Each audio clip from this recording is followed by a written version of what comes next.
Hey guys, it is Sunday. It has been a whirlwind of a couple of days. I had a great first day back at work, and I don't know if you saw my day too, but I woke up to a call from my husband saying, "Why aren't you at work?"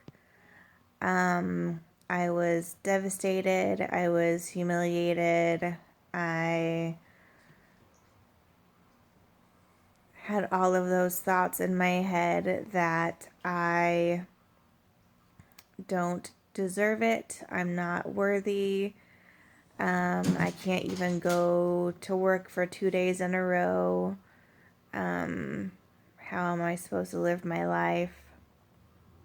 And something interesting that happened was that I realized that that voice in my head is no longer my actual voice. It's the voice of a family member.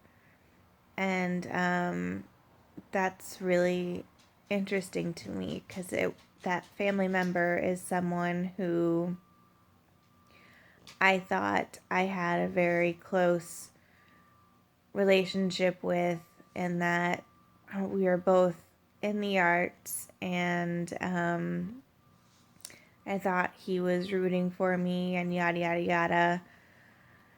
Come to find out,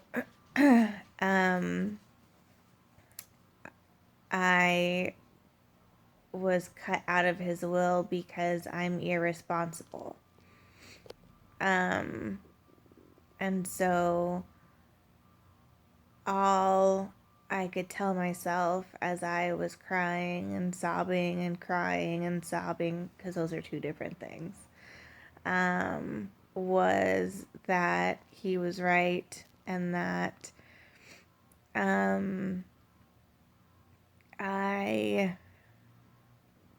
I don't deserve it. I don't deserve the chances that I get. I don't deserve the niceties that people give me. I don't deserve any of it. And it's even harder when it's someone else's voice. When it was my voice, I could just tell myself to shut up. Say, "Shut up, Audrey. Move on. Take a nap. Treat yourself like a toddler. Take a nap, have a cookie, and things would be okay." But when it's someone else's voice and when you're fulfilling what they think about you, it makes it much, much, much harder to come back from.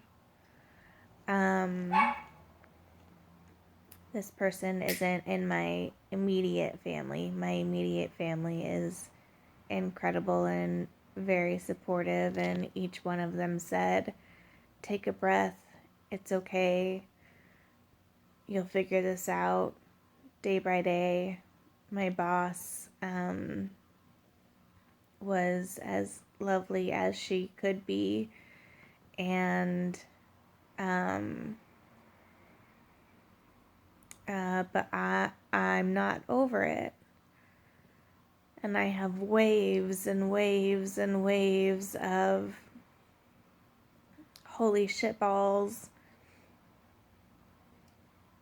Am I going to get through this? Am I going to lead what I consider my normal life? And I don't know the answer. And I just keep asking people to hang in with me. And I'm still messing with my prescriptions and figuring that out. And my psychiatrist thinks that it had something to do with my menstrual cycle, because I had started my period that day, and since I have endometriosis, it does so many more things to my body than anyone would ever want to have happen. So there are going to be some clarifying points and uh, some breaks, and I, had to hear the voice of my husband calling me and waking me up, and I could tell he was scared. I could tell he was a little angry, and mostly because he was scared, because he didn't know what had happened to me. And uh, thankfully, though, when he got home that night, all he did was make me feel better.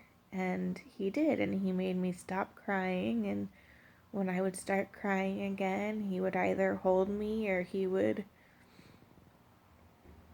do something stupid or silly or make me laugh or throw my puppy on me. And then the next day, instead of wallowing in it, Team Oddbob, which is what I call me and my husband, went to a forest yoga 2-hour intensive. And I was so proud of myself. I was so proud of myself for getting through it. And it's the first time that I have really truly exercised since my back injury 2 years ago. I do a lot of walking, but I don't exercise because I it's I it I only trust one type of yoga, and it's expensive, and I can't always afford it, and that's really hard. Um, but man, we did it. We kicked its ass.